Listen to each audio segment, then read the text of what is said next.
예, 교재로 가보시면은 85페이지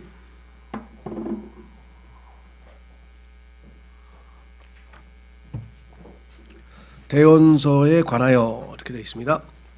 하나님으로부터 보내어진 자가 대언자다 이렇게 얘기했는데 용어에서부터 지금 조금 말씀을 드리면 일반 우리나라의 기독교계에서는 이 옛날 성경에는 선지서라고 돼 있어. 선지자, 그렇죠? 대언자, 선지자 할 때 그 용어가 선지자라고 하는 용어를 썼어요. 그러니까 뭐 미리 알고 있다 해서 선지란 말이죠. 미리 아는 자다. 그랬는데 성경에 보면은 선지자란 말은 안 나오지만 영어로 해서 선견자라고 하는 표현은 나와요. 미리 본다, 그렇죠? 미리 본다 해서 선견자라고 했었는데 옛날에는 나중에는 그 사람들을 대언자라고 불렀다. 이렇게 해서 이제 영어로는 foreseer하고 그다음에 이제 prophet이라고 두 개를 썼는데 이 영어의 prophet이라고 하는 단어는 이 세상에서 일반적으로는 예언자라고 번역이 됩니다. 예를 들면 노스트라다무스라든가 뭐 그 이외에도 뭐 예언자들이 많이 있었다. 뭐 과거에 뭐 그런 얘기들을 하죠. 그러니까 미리 앞을 내다보고 미래에 일어날 일들을 미리 내다보고 이제 이야기를 한 사람들 우리가 예언자라고 하는데 성경에서는 이 prophet이라고 하는 단어를 우리말 성경에서는 예언자도 아니고 대언자도 아니고 이제 선지자라고 하는 말을 썼고 그 다음에 일부 이제 이 선지자란 말을 썼지만 그것이 소위 말하면 예언을 담당하신 사람들이다 이렇게 얘기를 하기도 하고 지금 오늘 우리 여기에 나와 있는 것은 대언이란 말을 썼는데 그것은 이제 우리 킹제임스 성경을 번역하시는 분이 그것을 대언자라고 번역을 했기 때문에 우리가 지금 따를 수밖에 없는 상황이 됐어요. 근데 실제적으로는 이 prophet이나 prophecy라든가 이런 단어는 일반적으로는 신학에서는 다 예언이라고 이야기를 합니다. 근데 이제 여기 나와 있는 예언자들이 예언만 한 건 아니에요. 예언만 한 것은 아니고 하나님께서 주신 경고의 말씀도 하고 또 심판의 말씀도 전하고 뭐 여러 가지 일들을 했기 때문에 예언자라고 하면은 예언, 즉 미래에 대한 예언만 한 것으로 이 뜻이 좁혀지기 때문에 그래서 이제 예언자라고 하는 용어를 자꾸 피하는 것 같아요.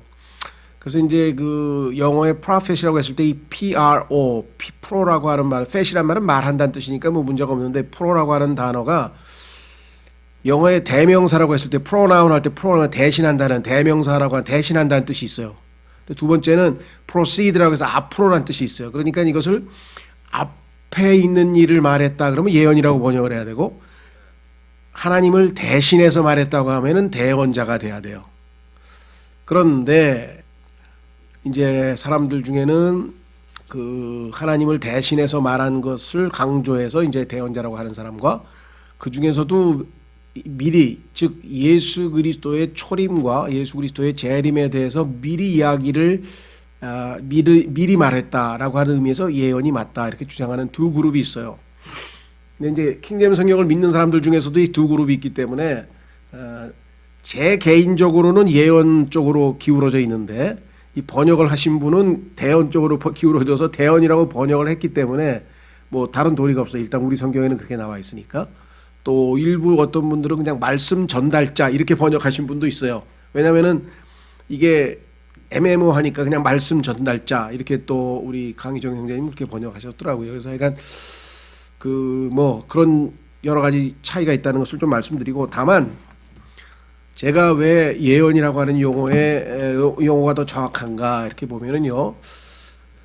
요한계시록에 보면은 이게 아시다시피 예언이죠. 요한계시록이라고 하는 책은. 그런데 거기에 보면은 앞으로 있을 일에 대해서 이야기하고 있다라고 얘기가 나오고 그 다음에 예수님의 증언은 예언의 영이다. 그래서 이 계시록에서 그 예수님의 영에 대해서 얘기할 때 예언의 영이라는 표현을 써요. 그러다 보니까 그리고 신학에서 일반적으로 다 우리가 여러 가지 주제가 있을 거 아닙니까? 그렇죠? 주제별로 성경 공부를 할 때 예언 공부를 한다 해서 예언이란 말을 따로 이렇게 한 테마로 분류한 것을 보면 그래서 제가 볼 때는 대언이란 말은 너무 포괄적이고 뭐 하나님을 대신해서 말한 게 뭐 다 인간이 하나님을 대신해서 사용한 게 처음부터 창세기부터 계시록까지 다 대언이지 그런 의미였어요. 보자면은 그렇죠? 자 그래서 한 구절로 한번 찾고 요 용어 정리는 여러분들이 그냥 그렇다, 논쟁이 있다 이렇게만 알고 계시면 될 것 같아요. 베드로전서 1장으로 가보면은 저는 여기에 예언의 정의가, 성경에서 말씀하시는 예언의 정의가 나와 있다 이렇게 지금 생각을 합니다. 베드로전서 1장 10절, 베드로전서 1장 10절. 이 혼의 구원에 관하여는 너희에게 임할 은혜에 대하여 대언한 대언자들이 부지런히 조사하고 탐구하되 자기들 안에 계신 그리스도의 영께서 그리스도의 고난과 그 뒤에 있을 영광을 미리 증언해 주실 때에 그 영께서 무엇을 혹은 어느 때를 표적으로 보여주셨는지 탐구하였느니라. 여기 보면은 예수님의 고난과 영광을 미리 증언했다 그랬잖아요. 이 미리 증언했다는 얘기가 지금 미래에 있을 일을 미리 증언했다는 얘기겠죠. 예, 그래서 성경에서 말씀하시는 예언은 예수님의 초림과 재림에 대해서 하나님이 미리 말씀하셨다 이런 뜻이지, 세상에서 얘기하는 것처럼 무슨 뭐 2차 세계대전이 일어난다, 뭐 그다음에 저 재앙이 닥쳐온다, 뭐 이런 것에 대한 예언과는 성경 예언은 다르죠. 사람들이 그 예언을 세상에서 얘기하는 것처럼, 또 예언이란 용어가 남용됐어요. 기독교계 안에서. 예를 들면 예언 기도 받으러 간다. 그럼 뭐 산에 가가지고 어떤 여자 권사님이 그러는데 뭐 당신은 뭐 목사가 될 것이다. 뭐 그랬다나 어쨌다나 뭐 이런 엉터리 같은 말도 안 되는 일들이 벌어지다 보니까 예언하면 사람들이 자꾸만 그런 부정적인 생각을 해요. 성경에 나와 있는 예언은 여기 나와 있는 것처럼 예수 그리스도의 고난, 즉 초림이죠. 그 다음에 영광, 재림이죠. 이것을 미리 예언자의 영을 통해서 하나님 그리스도의 영께서 그들 안에서 말씀하셨다 이런 뜻이라는 것. 자, 그러면 다시 교재로 돌아가서 이제 쭉 읽어 나갑니다. 그래서 이제 대언이란 용어하고 예언이란 용어의 차이를 좀 설명을 해드렸고요. 성경 중에서 대언서로 지칭되는 것에는 이사야부터 말라기까지 모두 17권이 있다. 그중 예레미야 애가는 본래 시가서 안에 포함시킬 수 있었으나 원래 시로 되어 있으니까 예레미야의 부록으로 분류되고, 왜냐하면 예레미야서의 기록자인 예레미야가 애가, 소위 말하면 민족이 망했죠. 자기 나라가 망한 것에 대해서 애통하는 시를 썼죠. 그래서 애가라는 것이 부록으로 분류되고 그 안에 대언도 있으므로 역시 대언서에 포함시켰다. 대언자는 모두 하나님께서 그분의 백성이 말씀을 거스르고 타락할 때 일으키신 그릇들로서, 그러니까 대언자가 나타났다고 하는 얘기는 그 이스라엘 민족이 타락하고 그 다음에 하나님의 말씀을 어기고, 그래서 국가적 위기가 닥쳤을 때 하나님께서 이제 경고와 그 다음에 심판과 그 다음에 이제 그 경고를 들어서 순종하면, 회개하면 어떻게 하시겠다, 뭐 이런 예언들에 대한 내용이죠. 자, 성령의 감동을 받아서 하나님을 대신해서, 그래서 이제 대언이라고 한다 이렇게 얘기를 합니다. 근데 이제 이들은 그런 취지로 이제 대언이라는 용어를 쓴 겁니다. 자, 대언서는 세 종류로 나눌 수 있다. 이스라엘이 포로로 잡혀가기 전에 그들의 이 영적인 타락한 상태에 대해서 하나님께서 이제 경고하시기 위해서 보낸 그러한 사람들이 있죠. 그래서 포로 이전 시대의 대언서 여기 나와 있죠. 그래서 요엘, 아모스, 호세아라고 하는 이 세 권의 책은 이스라엘 왕국에 대해서 대한다. 북왕국을 대상으로 해서 대언을 한 사람들이고, 오바댜, 이사야, 미가, 나훔, 스바냐죠. 스바냐. 죄송합니다. 갸가 아니고 스바냐. 그 다음에 예레미야, 하박국, 그 다음에 예레미야, 애가죠. 그 책들은 다 유다 왕국을 대상으로, 남왕국 유다 왕국을 대상으로 했다는 것. 그 다음에 포로 시기 중에 대언서, 이스라엘이 바벨론으로 포로로 잡혀가 있는 그 기간 70년 동안에 하나님께서 보내신 대언자는 다니엘과 에스겔이다. 오늘 우리가 공부할 둘째 시간에 공부할 두 대언자죠. 그 다음에 포로 시기 이후의 대언서, 포로 시기가 끝나서 귀국을 했어요. 우리 지난번에 봤었죠. 하나님께서 스룹바벨과 그 다음에 에스라와 그 다음에 느헤미야를 보내서, 느헤미야를 통해서 포로로 잡혀간 사람들을 다 다시 고국으로 데리고 왔죠. 그래서 포로 시기가 끝난 이후에는 하나님께서 학계, 이것은 이제 성전을 지으라고 독려하는 내용이 나오죠. 스가랴도 마찬가지. 그 다음에 예수님 이 마지막 구약 성경의 마지막 책인 말라기, 이렇게 해서 저희 교회에서는 아마 말라기의 그 강해서가 상당히 두껍게 자세하게 좀 나와 있습니다. 구약 성경의 마지막 책이기 때문에 의미 있는 내용들을 우리가 있으니까 혹시 책으로 읽고 싶으신 분들은 이제 말라기를 한번 좀 보시면 될 것 같고요. 자, 그래서 이제 그 대언서가 이렇게 세 종류로 되어 있다. 그 중에서 오늘 우리는 성경에 나와 있는 순서대로 이사야, 그다음에 예레미야, 에가 첫째 시간에 하고, 그다음에 둘째 시간에는 이제 에스겔과 다니엘 이렇게 하도록 하겠습니다. 자, 넘어가셔서 이사야서는 어떤 책인가? 이사야서는 딱 우선 보면은 몇 가지 눈에 띄는 것이 있어요. 그것은 뭐냐? 66장으로 되어 있어요, 챕터가. 근데 성경이 66권으로 되어 있거든요. 그런데 이사야서의 전체 내용을 보니까 1장서부터 39장까지가 하나님의 경고 또는 심판에 대한 얘기고, 그 다음에 40장서부터 끝까지 66장까지가 위로에 대한 내용입니다. 이게 지금 구약 성경과 신약 성경이 구약 39권, 신약 27권으로 나뉘는데 그 나뉘는 그 구분과 똑같이 나눠지고요. 그 다음에 여러분 잘 아시는 것처럼 이사야서 40장에 그 침례인 요한이 인용했던 구절이 나와요. 침례인 요한이 마태복음에서 인용한 구절이 이사야서에 나와요. 그렇죠? 그러다 보니까 그러면 이사야서 40장이 소위 말하면 성경의 40번째 책인 마태복음 내용과 같구나. 창세기하고 이사야서 1장하고 창조에 대한 하늘이여 땅이여 들으라, 그것도 같고, 그 다음에 새하늘과 새 땅이 계시록에 나오는데 이사야서 66장에 나오고 마지막 책에. 그러니까 어떤 분이 쭉 연구를 해보니까 66권에 나와 있는 책 순서와 이사야서 66장과 테마가 다 일치하는 거예요. 2장은 출애굽기에 맞고 3장은 레위기와 같고, 이게 쭉 그래서 아주 신비로운 책. 이거는 하나님이 기록하지 않으면 도저히 인간으로서는 기록할 수 없는 그런 신비로운 그 내용이 다 매치가 되는, 66권과 66장이 정확하게 매치가 되는 그런 신기한 책이다. 두 번째로 좀 주목할 것 중에 하나는 이사야서 40장서부터 48장까지 9장에 걸쳐서 하나님께서 직접 1인칭으로 말씀하세요. 주가 말하노라, 내가 말하노라 하면서 하나님께서 직접 1인칭으로 자신을 소개하고 있는, 즉 자신을 계시하고 있는 내용이 나오는데, 우리가 일반적으로 알고 있는 하나님과는 사뭇 다른 내용들이 많이 나옵니다. 예를 들면 하나님께서 사람들을 조롱하는 내용이 나와요. 그게 뭐냐? 너희가 신이면 미리 일어날 일들을 한번 예언해봐라. 그래서 그 예언대로 되면 내가 너를 신으로 인정해 주겠다. 그러니까 인간은 당연히 미래를 내다보지 못한다는 얘기잖아요. 그렇죠? 그러니까 하나님께서 인간과 하나님과의 차이, 그리고 나 같은 신을 너희가 본 적이 있느냐 하면서 자기가 다른 신들과는 다른 거룩한 분이시라고 하는 사실을 알리고 계시고, 이 땅에 있는 모든 민족들을 다 합쳐봐도 내 앞에서는 물방울 한 개밖에 안 된다라고 그렇게 말씀하고 계신 걸 보면 아주 정말 하나님의 우리가 잘 익숙치 않은, 어떻게 보면 이런 면모가 있으셨나, 이런 하나님이셨는가 싶을 정도의 내용들이 1인칭으로 좀 나와 있는 그런 독특성이 있다.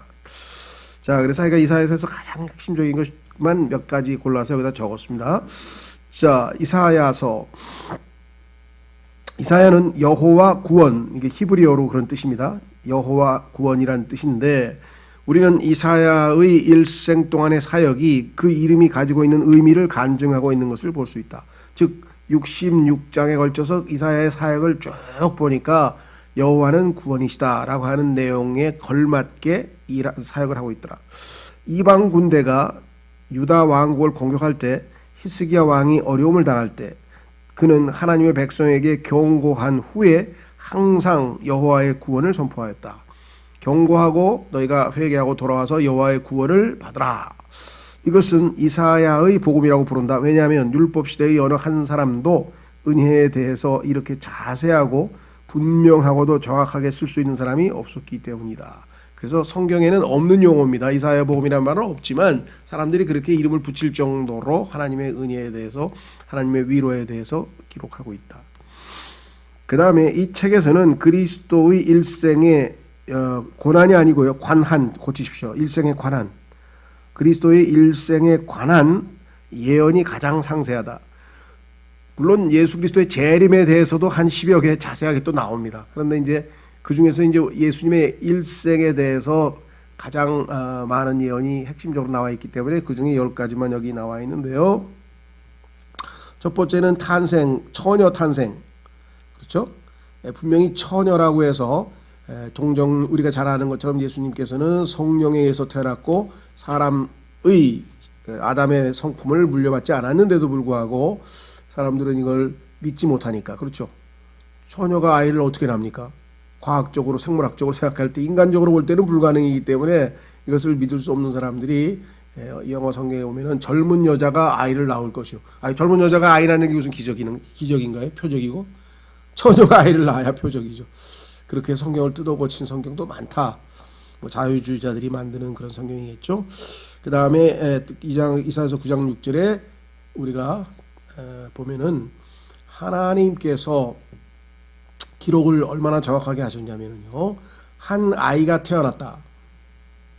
그렇죠? 아이는 태어났죠. 엄마 뱃속에서. 그런데 한 아들은 주셨다 이렇게 되세요. 왜? 아들은 태어난 게 아니에요. 하나님의 아들이신 예수님은 영원 전부터 신격을 지니고 계셨던 분이기 때문에 그 아들은 하나님께서 우리에게 대속 제물로 주신 것이지 태어난 게 아니죠. 그렇게 성경에서 정확하게 예수님의 인성과 신성을 이렇게 구분해서 이사야서 9장에 기록해 놓으셨죠. 그 다음에 예수님의 계보에 대해서 나오고요, 이름에 대해서 나오고요, 그 다음에 성령으로 충만케 되심에 대해서도 나오고요, 그분의 사역에 대해서도 나오고요, 기름 부음이라든가 이런 내용들이 나오죠. 그 다음에 그분이 온유하신 분이시라고 하는 표현도 나오고, 예수님의 죽으심, 그 유명한 어린 양에 관한 내용이 이사야서 53장에 나와 있죠.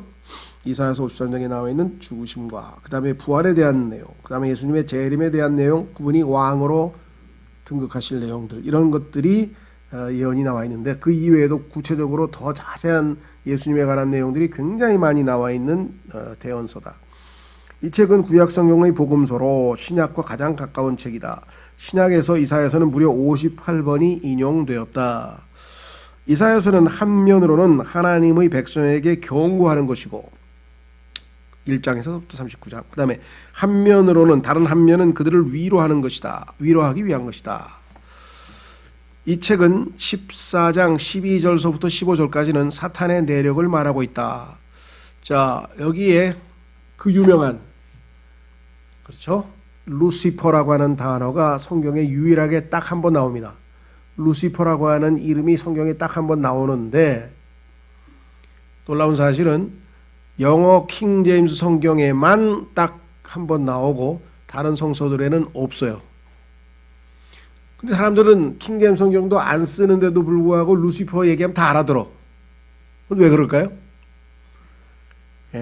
우리나라에 계신 분들도 일반적으로 영어 킹 제임스 성경을 읽고 공부하고 가르치신 분들의 쓴 책들을 통해서 루시퍼라는 얘기를 하도 많이 들었어요. 근데 실제적으로 그 루시퍼라고 하는 단어는 아시다시피 여러분들이 아침의 아들이라고 하는 이름으로 계명성, 그죠? 새벽별, 참 죄송합니다. 계명성으로 고쳐져 있어요. 계명성이란 말은 한문이죠. 그러니까 그 새벽별이라는 뜻이에요. 모닝스타. 그런데 계시록 22장 16절에 가면 예수님께서 bright morning star, 빛나는 새벽별이라는 이름이다. 나는 빛나는 새벽별이라고 예수님이 자기의 이름을 밝혀놓았어요. 그럼 만약에 성경으로 비교해 보니까, 아니 예수님이 새벽별이신데 마귀의 이름이 왜 새벽별이야? 그러면 하나님께서 마귀를 심판하시고 루시퍼를 심판하시는 장면에서 마귀의 이름을 빼고 예수님의 이름을 갖다가 집어넣어서 예수님을 심판하는 성경으로 만들어 놨으니 이게 얼마나 신성 모독적인 이야기냐. 성경에 보면요, 마귀는 욥기 41장에 그 자 앞에는 아무 두려운 것이 없다. 무모하기 짝이 없는 하나님께도 도전장을 던졌죠. 하늘에 올라가서 하나님께 비기겠다고 하는 내용이 이사야서 14장에 나오잖아요. 무슨 말인지 아시겠죠? 그러니까 이 세상에 있는 그 사람들이 정말 이렇게 무모한 자를에게 속아서 루시퍼라는 이름 자체도 숨기고, 그렇죠, 자기 이름을 숨기는 거예요. 자기 이름을 딱 숨기고 거기다가 예수님의 이름을 갖다 집어넣을 정도로 무모한 짓을 했어요. 학자들을 속여서. 그런데 학자들은 이것을 또 라틴어로 루시퍼라고 하는 말은 라틴어로 룩스페로라 그래가지고 빛을 운반하는 자라는 뜻이에요. 예수님께서 우리에게 빛을 운반하신 분 아니냐 뭐 이런 식으로 갖다 붙여요. 근데 사실은 성경에 따르면 뭐예요? 사탄도 자기가 빛의 천사로 나타난다고 성경에 써 있죠. 그래서 루시퍼는 사탄의 이름입니다. 그래서 그가 타락해서 사탄이 됐는데요. 처음에 루시퍼였다가. 그래서 정말 킹제임 성경에서만 마귀의 정체를 정확하게 루시퍼로 알려주고 있다. 그 다음에 이 책의 53장은 이사야의 일생을 가장 상세하게 묘사한 장으로 그 제목은 그리스도의 고난과 그 후의 영광을 미리 증언했다. 아까 찾아봤죠? 베드로전서 1장 11절. 자, 그 다음에 여러분 잘 아시다시피 사도행전에서 이디오피아의 내시가 고관이죠. 우리나라 조선시대도 보면은 내시에서 이렇게 높은 직책에 있는 사람들이 많죠. 측근 중에서. 그런데 그 내시가 소위 말하면 명절을 지키러 왔었어요. 6월절을. 왜냐하면 당시에 중동 지역, 아프리카 북부 지역을 포함해서 중동 지중해 지역에는 유대인들이 가지고 있던 모세의 율법과 구약 성경이 많이 보급이 돼서 알려져 있었기 때문에 그 사람들 중에는 유대교로 개종한 사람이 많아요. 우상 숭배를 그만두고 나는 이스라엘의 하나님을 섬기겠다. 그래서 유대교로 개종한 사람들이 있는데 그 유대교 신자들은 성경에 보니까 1년에 3번은 반드시 다 예루살렘으로 오라 그랬잖아요. 그러니까 이디오피아 내시가 지금 예루살렘의 명절을 지키러 간 거예요. 그렇죠? 근데 거기서 이제 다 명절을 지키고 이제 마차를 타고, 고관이니까 마차를 타고 그 가자 지구를 통해서 이제 이집트를 통해서 다시 고향으로 자기 에디오피아로 가는 도중에 하나님께서 빌립이라고 하는 전도자를 보냈죠. 그래서 그 빌립이라고 하는 전도자가 사도행전 8장에 가서 마차에 있는데 바짝 붙어서 가면서 당신이 지금 뭘 읽고 가라고 했는데 이사야서를 지금 읽고 가는데 뭐 아느냐? 내용을 알고 있느냐? 그랬더니 아니 지도하는 자가 없는데 내가 어떻게 알겠느냐? 이래서 이제 이사야서 53장에서 풀어서 설명을 해서 그 어린 양이, 고난당하신 어린 양이 바로 지금 당신이 지금 명절 지킨 그 6월절 어린 양이시고 그분이 바로 구원자이시다라고 하는 것을 복음을 전해준 거죠. 그래서 예수님 믿고 너무 기뻐가지고 나 침례 받고 싶은데 어떻게 하면 좋으냐 그랬더니 마음을 다하여 믿으면 침례 받아도 좋다. 가다 보니까 강가가 있어가지고 강가에서 바로 침례를 받고 내려갔죠. 그렇죠? 그래서 아프리카에서 유일하게 기독교 국가가 이디오피아예요. 그 사람이 복음을 전해가지고 이디오피아 전체가 뭐 형식적으로 어쨌거나 기독교 국가가 돼서 오늘날까지 남아있는, 그리고 그들은 놀랍게도 이 우리나라의 6.25 때 유일하게 아프리카 중에서 참전 국가 중에 한 나라가 이디오피아입니다. 그리고 그 이디오피아의 하일레 셀라세 황제가 66년도인가요? 우리나라를 방문했었어요. 그러니까 이 기독교가 이디오피아 사도행전 8장에 나와 있는 이 넷이 한 사람을 통해서 선포된 그런 역사가 있죠. 그래서 바로 그 이사야서 53장의 어린 양을 읽는 것을 풀어주어서 해석을 해서 예수님이신 것을 알려준 거죠. 자, 이 책의 중심 메시지는 여호와께서 심판과 은혜를 통해 그 백성들에게 구원을 행하셨다는 것이다.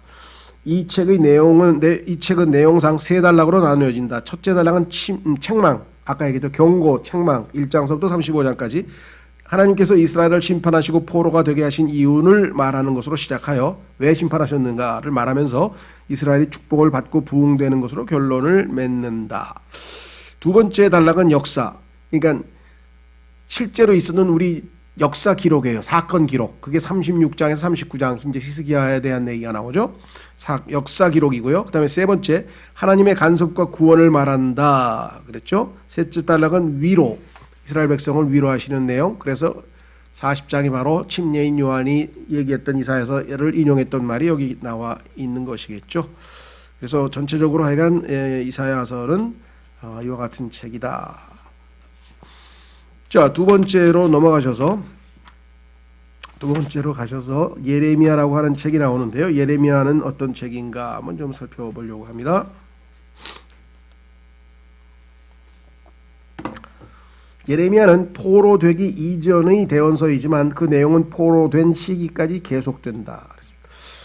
예레미야가 맡았던 역할이 상당한 악역입니다. 그래서 예레미야라는 그 대언자의 칭호는 눈물의 대언자다.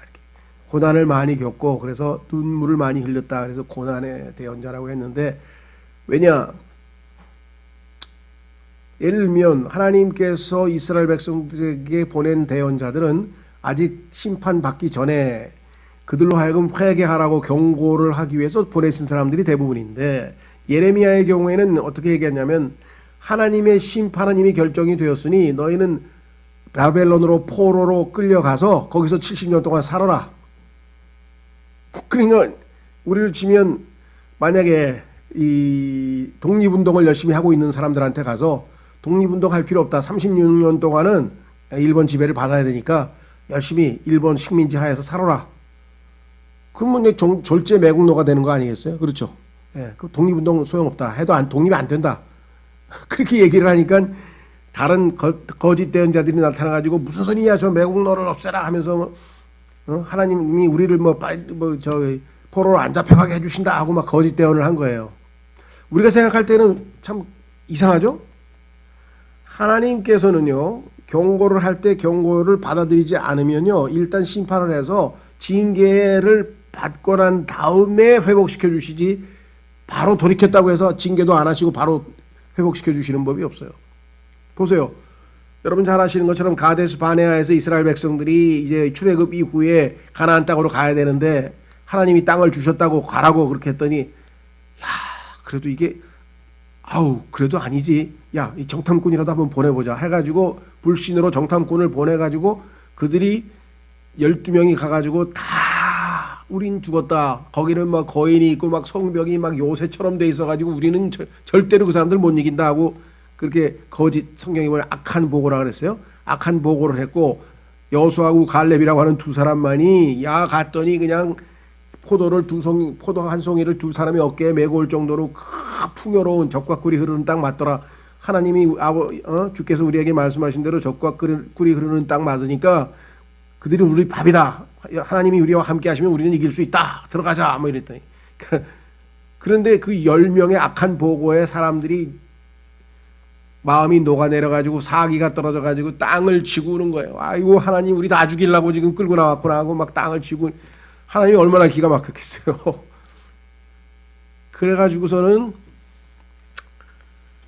하나님께서 그 모세를 통해서 말씀을 하시니까 갑자기 그 하나님의 심판은 이미 내려졌는데, 그래서 38년 동안 이제 훈련 받기로 광야로 이제 후퇴하라고 떠나라 그랬더니 갑자기 그제서야 우리가 올라가겠다고 이제 막 또 하나님께서 허락지 않아요. 왜? 이미 지금 정해진 하나님 계획은 이미 된 거 아니에요, 그렇죠?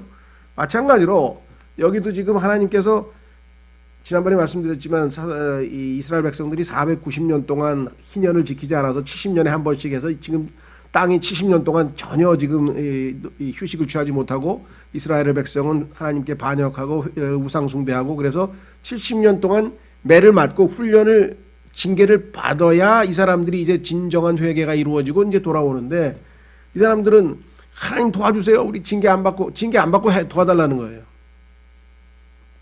근데 하나님은 아니야. 징계를 받아야 너에게 유익이 되는 거야. 그렇죠? 예. 예레미야는 70년 동안 포로로 잡혀가라. 느부갓네살, 즉 적군의 왕이 시키는 대로 하라. 이게 하나님이 시키신 메시지니까 얼마나 이게 정말 민망해요. 그 사람들한테 가서 그 얘기하면은 저런 매국노 같은 놈하고 소리 들을 거 아니에요. 그래서 하나님 말씀대로 전했는데 왜 넌 욕만 먹고 이렇게 속된 말로 악플만 달리고 막 이게 무슨 꼴입니까? 나 이제 죽어도 이제 입 안 열겠습니다. 라고 했다가 마음에 막 불이 타서 그냥 할 수 없이 또 하나님의 말씀을 선포했다 이렇게 나오는 거예요. 그러니까 대언자 중에서는 악역을 맡은 사람이다 보니까 이 눈물을 많이 흘렸다 그런 얘기가 나옵니다. 하나님의 말씀이 망치와 같다는 표현도 나오고 하여간 이 예레미야도 상당히 아주 이 고난받는 대언자의 얘기가 나오는데요. 첫째, 당시 유다 왕국은 날로 쇠퇴하고 있었다. 국외로부터는 인접 국가들의 침략의 위협이 두사리고 있었고 국내적으로는 우상 숭배와 도덕적 타락이 넘쳐났다. 예레미야는 대언자 중 가장 어려움과 시련을 당한 사람이다. 아까 말씀드렸죠. 눈물의 대언자다. 천성이 약하고 겁쟁이였으므로 하나님의 격려와 재촉하심이 아니면 항상 위축되어 있었다. 게다가 이게 지금 막 좀 외향적이고 뭔가 막 이렇게 거칠고 이게 아니라 사람이 내성적이고 겁이 많은 사람이니까 더더군다나 지금 그 하나님께서 성령으로 충만케 하지 않고서는 어떻게 해볼 수가 없는 사람이죠. 그러나 하나님의 영이 그에게 역사하사 생사를 돌보지 않고 왕 앞에서 용감하게 증언하였다. 자, 신약 성경에서 직접적으로 이 책의 말씀을 인용한 것은 약 10군데이다. 예레미야가 능히 설 수 있었고 능히 하나님의 사명을 완수할 수 있었던 것은 그에게 하나님의 능력의 구원, 곧 기도가 있었기 때문이다. 그래서 여기 보면 1장 6절서부터 이렇게 쭉 보면은 그 기도하는 내용들이 나오는 것을 우리가 확인해 볼 수가 있습니다. 자, 그의 이름 곧 그를 일컬을 때 쓸 이름은 이것이니 곧 주 우리의 의라. 이것은 메시아의 많은 이름 중 하나이다. 메시아의 위격은 바로 여호와 자신이다. 그분께서 메시아신 것은 그분이 우리의 의가 되셨기 때문이다. 자, 성경에 보니까 예수 그리스도의 타이틀 중에서 우리의 의라고 하는 표현이 나오는데요. 그래서 이 내용이 우리 신약 성경에서 그대로 사도 바울에 의해서 적용되어져서 그분은 우리의 의 확인해 보겠습니다. 고린도전서 1장 30절. 고린도전서 1장 30절로 가시면 예수님이 우리의 의라 이렇게 나와 있죠.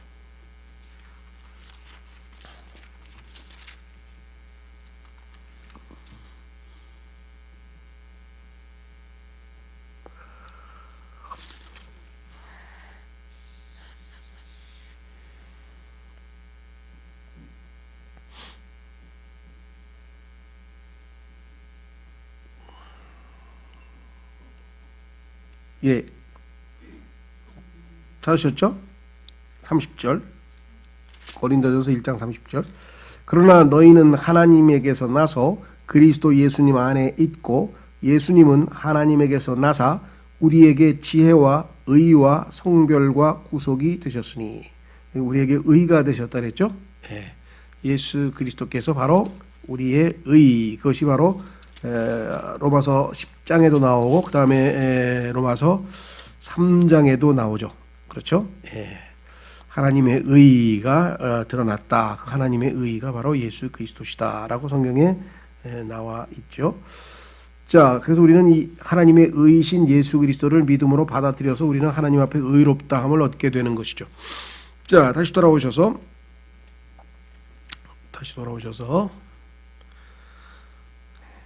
이 책의 주요 메시지는 여호와 하나님의 죄에 대한 심판은 긍정적인 것이고 그분의 사랑의 약속을 지키시는 신실하심도 긍정적인 것이며 더욱 영원한 것임을 말하고 있다. 우리는 심판을 받거나 징계를 받거나 이렇게 매를 맞거나 이러면 그것이 부정적이라고 생각하는데 결과적으로 그것은 긍정적인 결과를 항상 낳게 돼 있죠. 히브리서에도 우리에게 그와 같은 약속을 해 주신 것이 있죠. 한번 확인해 보겠습니다. 히브리서에 가면은 우리 그리스도인들도 징계가 그 순간 징계받는 순간이야 괴롭고 슬프겠지만 그 징계로 말미암아 하나님께서 자신의 뜻대로 우리에게 유익을 끼쳐 주실 때에는 얼마나 좋은 결과인가. 그러니까 얼핏 보면 부정적인 것 같지만 실제적으로는 긍정적인 결과를 가져온다 그랬습니다. 자, 히브리서 12장에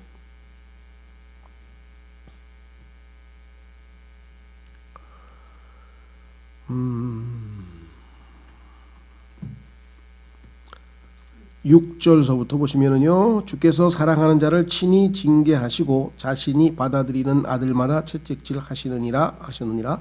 너희가 징계를 견디어내면 하나님께서 아들들을 대우하듯 너희를 대우하시나니 아버지가 징계하지 않은 자가 무슨 아들이냐. 모든 사람이 징계를 받음으로 너희에게 징계가 없으면 너희가 사생하여 아들이 아니니라.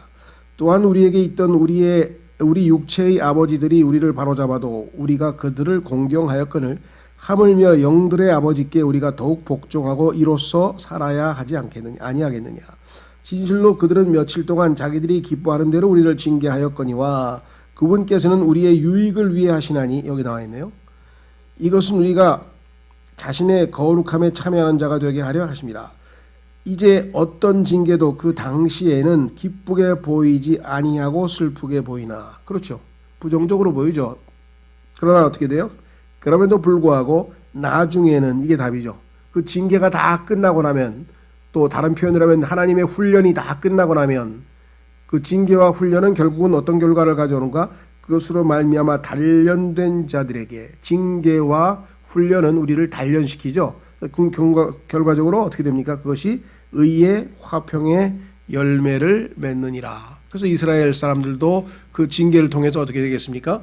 영적으로 다시 회개하고 돌아와서 성전도 다시 건축하고 성벽도 바로 건축하고 다시 하나님께 제사장 국가로 자신의 책무를 다하는 그런 부흥이 일어나게 된 것이죠. 그것이 바로 스룹바벨, 에스라, 지난번에 봤던 느헤미야를 통해서 이루셨잖아요. 그렇죠? 자, 그다음에 이 책의 내용은 89페이지로 가셔서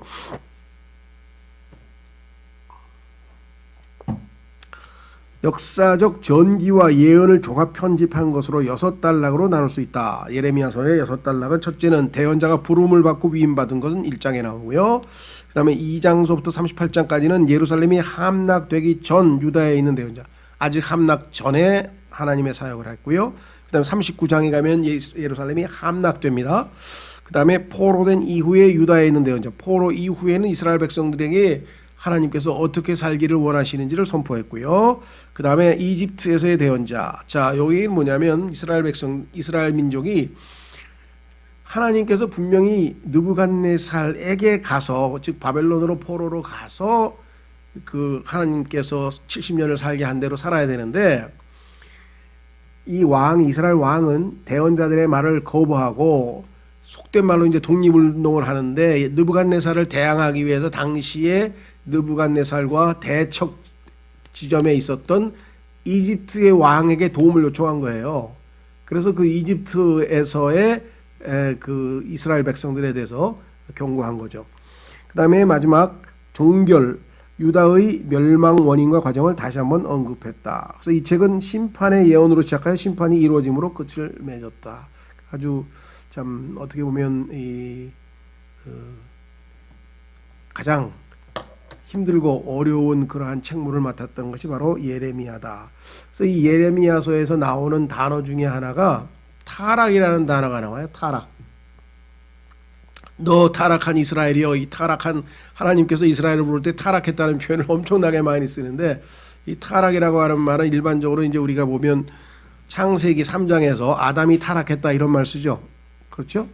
아담이 타락했다라고 하는 말을 쓸 때에는 영어로는 fall이라고 합니다. fall, 넘어졌다는 표현을 써요.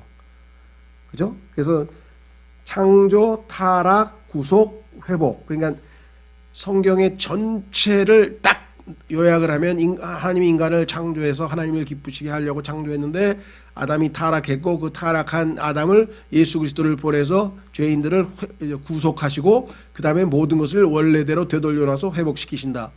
그래서 하나님의 전체적인 경륜의 맥락은 이 네 개의 단계로 되어 있어요. 창조, 타락, 구속, 회복 이렇게 되어 있죠.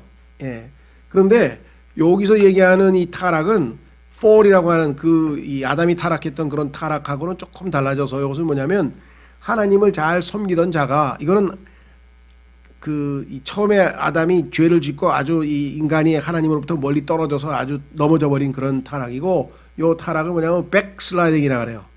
그러니까 신앙생활을 잘 해나가다가 계속 전진하라 그랬죠. 히브리서에 보면은 너희는 뭐라 그랬어요? 완전함을 향해 let us go on to perfection. 완전함을 향해 나아가자 그랬는데 나아가지 않고 중간에 뒤로 속된 말로 빠꾸로 한 거예요. 빠꾸. 백슬라이딩이라 그래요. 뒤로 미끄러져 넘어지는 것을 타락이라 그래요. 그래서 하나님께서는 요 구약 성경에 이스라엘 백성들의 영적 상태를 타락한 상태라 이렇게 표현을 한다는 거. 그래서 우리말로는 둘 다 타락이지만 영어로 하나는 fall 넘어졌다는 뜻이고 아담의 타락. 그다음에 여기서는 뒤로 신앙생활을 앞으로 가다가 뒤로 미끄러져 가지고 후퇴했다. 그렇죠? 예. 그래서 히브리서 10장에 한번 보십시오. 히브리서 10장에 보면은 뒤로 물러가는 것을 하나님께서 기뻐하지 아니한다라고 하는 표현이 나오죠. 예. 히브리서 10장 39절에 보면은 이런 말이 나와요. 히브리서 10장 39절에 그러나 우리는 뒤로 물러가 멸망에 이르는 자들에게 속하지 아니하고 믿어서 혼의 구원에 이르는 자들에게 속하느니라. 그래서 이 뒤로 물러간다는 표현이 신약에도 한번 등장하네요. 자, 그래서 우리는 예레미야서에 대해서 간략하게 핵심만 좀 살펴봤고요. 세 번째 책은 뭐냐? 예레미야 애가라 그러죠. 애가. 애가는 아시다시피 애통해서 부르는 노래죠. 그죠? 예. 그러니까 그 슬픔을 표현하는 일종의 시죠. 예.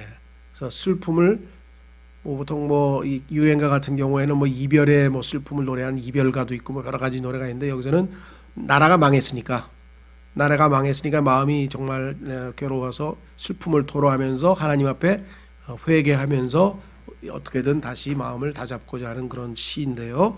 예레미야가 썼기 때문에 예레미야 애가라고 하는 말을 썼습니다. 그래서 이 읽어보면 그 국가를 조국을 잃고 마음에 그 어떤 그 감정이 폭발하는 그런 내용들로 잘 써 있습니다. 우리 아시다시피 예수님도 바로 이 애가의 심정을 애가를 짓는 사람들의 심정으로 우셨다는 기록이 마태복음에 나오죠. 왜? 조금 있으면 이스라엘 그 예루살렘이 멸망당할 것을 예수님은 앞을 내다보고 계셨기 때문에 그 멸망할 이스라엘을 자기가 암탉이 그 병아리를 알을 품듯이 품으려고 했는데도 불구하고 그들이 계속 거부했다라고 하는 것을 보면서 우시는 장면이 마태복음 23장에 나오는데 바로 그와 같은 상황인 것 같습니다. 자, 이 책의 히브리어 원명은 이카라고 하는 이 단어의 의미는 뭐냐면 어찌하여예요. 어찌하여. 시편도 그렇고 성경에 보면은 마음에 이 정말 그리스도인들도 그렇고 성도들도 그렇고 아주 하나님과의 어떤 그 교제가 안 되고 뭔가 막다른 골목에 다다르면 하나님 앞에 어찌하여 주께서 응답이 없으십니까? 어찌하여 침묵하십니까? 어찌하여 이렇게 괴로운 상황을 만드셨습니까? 등등등등 욥기에도 나오고 이 어찌하여라는 표현이 얼마나 자주 나오는지 한번 생각해 보십시오. 특히 시편에 많이 나오죠. 이 단어 속에는 가장 처참한 뜻이 포함되어 있다. 왜? 이스라엘은 하나님의 선민인데 하나님이 뽑으신 택함 받은 백성인데 어찌하여 이처럼 타락할 수 있겠는가? 두 번째, 하나님께서 일찍이 그들과 언약을 세우셨고 가나안을 그들에게 유업으로 주셨는데 어찌하여 그들이 나라를 잃고 포로가 되었는가? 그들은 원래 강하고 번성하는 나라가 되어 만국도 그들로 말미암아 복을 받을 수 있었는데 아시다시피 솔로몬 때 다윗 때 엄청나게 주변의 국가들에게 복의 근원이 됐는데 어찌하여 지금은 땅에서 저주를 받고 열국에 의해 주변에 있는 여러 나라들에 의해 멸시받는 나라가 되었는가? 탄식하는 거죠. 탄식. 믿는 이는 다 경각심을 갖고 우리에게도 어찌하여가 포함된 이야기가 있는지를 살펴보자. 그렇죠? 한때 신앙생활을 잘하던 내가 어찌하여 이 모양이 되었는가? 우리도 그런 탄식을 얼마나 자주 할 수 있겠습니까? 그렇죠? 예, 교회도 마찬가지고 우리가 정말 열심을 해서 부흥하던 교회가 어찌하여 이렇게 침체되었는가? 이렇게 할 수 있겠죠. 자, 유대인들은 이 책을 매우 중시한다.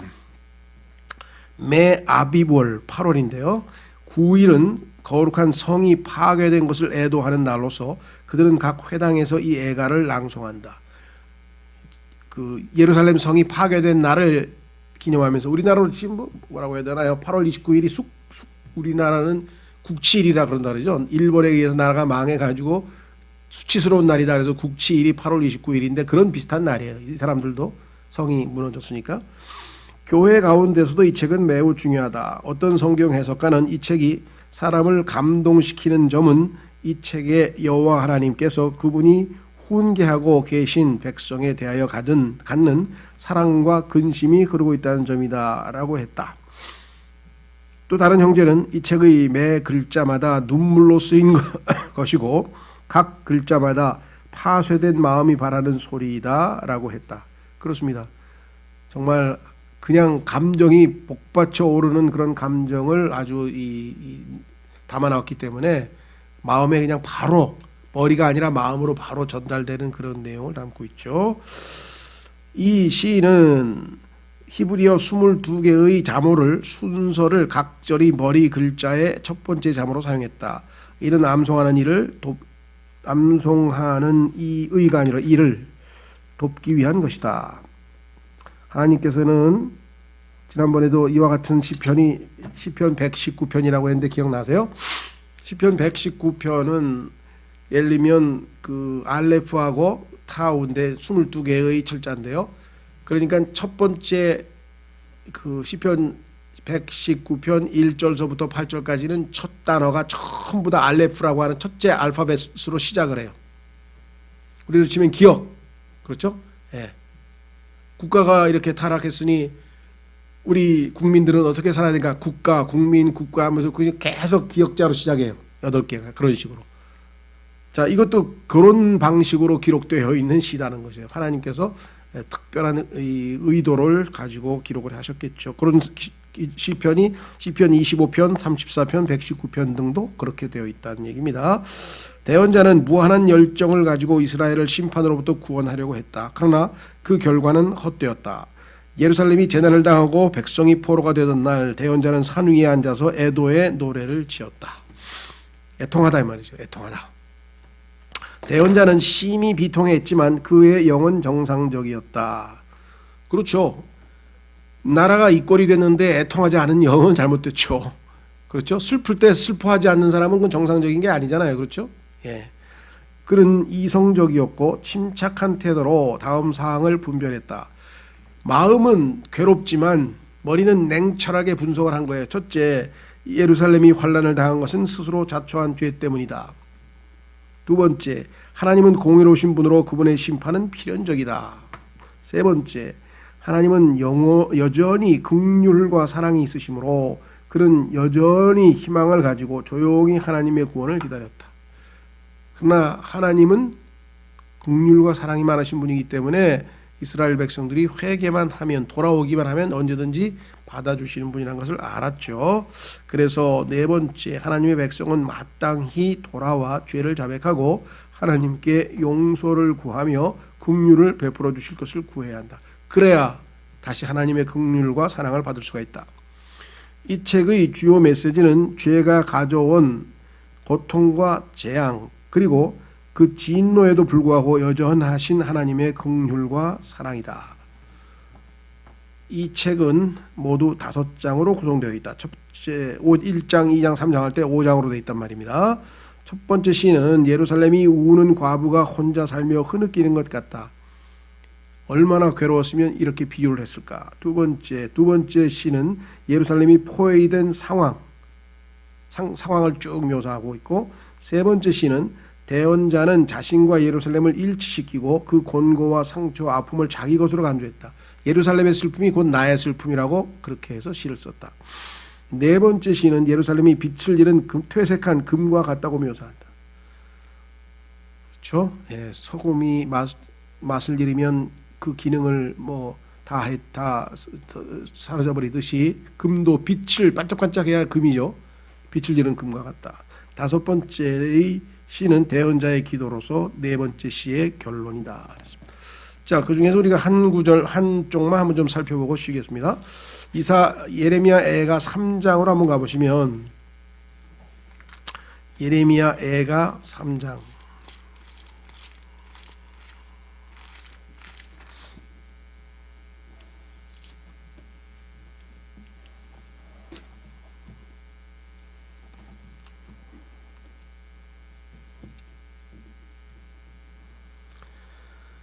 예, 여기서는 우리가 다 읽지는 않고요. 중간 부분에 22절서부터 좀 보겠습니다.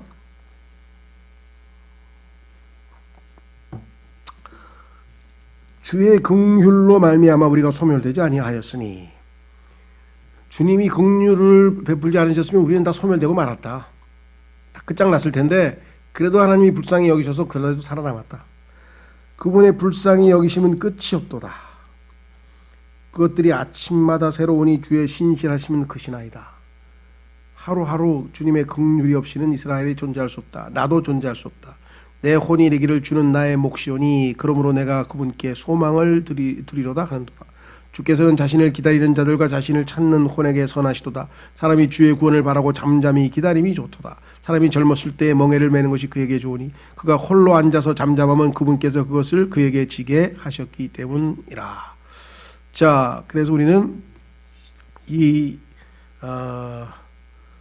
예레미야의 그 마음 속에 있는 그 고백을 했고요. 밑으로 내려가면요, 37절에 주께서 어떤 일을 명령하지 아니하셨는데도 그것을 말하여 이루어지게 할 자가 누구냐? 그건 없다는 거죠. 다 이유가 있죠. 하나님께서 말씀하셨기 때문에 이루어졌겠죠. 화와 복이 지극히 높으신 이의 입에서 나오지 아니하느냐? 사람이 자기 죄들의 형벌을 받을진대 살아있는 우리 사람이 어찌하여 불평하리요? 우리가 우리의 길들을 살피고 시험하여 주께로 다시 돌아가자.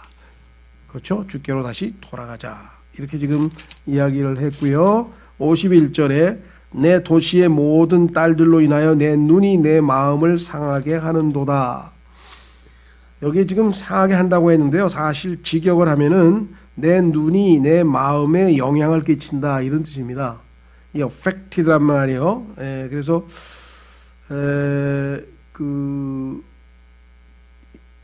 이런 거죠. 사람이 뭔가를 보잖아요. 그러면 그것이 그 사람의 마음에 뭔가 영향을 끼치게 되죠. 좋은 걸 보면 마음이 기쁘고 슬픈 걸 보면 마음이 슬프고, 그렇죠? 그 다음에 요즘에 얘기하는 잘못된 것들을 보면 욕망이 생기고, 뭐 이런 것들은 전부 다 이 눈을 통해서 우리의 마음이 영향을 입는다고 하는 그런 아주 기본적인 우리 인간 심리의 기본 원칙을 여기서 설명을 하고 있습니다. 그렇죠?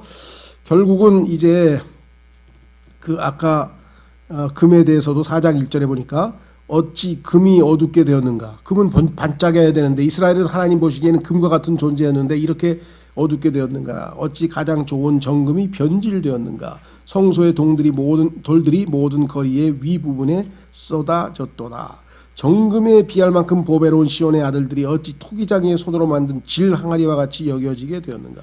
그렇게 고귀한 존재들, 이스라엘 백성, 하나님의 택하심 받은 백성들이 이렇게 비참한 꼴이 되었느냐 그랬죠. 5장으로 가면 이제 아까 말씀드린 기도가 나옵니다. 오 주여, 1절, 우리에게 임한 일을 기억하시고 우리의 치욕을 깊이 살피시며 주목하옵소서. 우리의 상속재산이 타국인들에게, 우리의 집이 외인들에게 돌아갔나이다. 하나님이 주신 모든 것들을 다 빼앗겼습니다. 우리는 고하여 아버지 없는 자들이오며 우리의 어머니들은 과부들 같으니 우리가 돈을 주고 우리의 물을 마셨으며 그들이 우리의 나무를 우리에게 파나이다. 다 우리 건데, 그렇죠? 우리도 그렇죠. 일본 사람이 와가지고 다 우리 건데 자기들이 우리한테 그걸 팔아가지고 우리가 돈을 주고 사 먹어야 될 판이 됐으니까. 자, 그래서 결국은 맨 밑으로 내려갑니다. 다 읽을 수 없기 때문에. 자,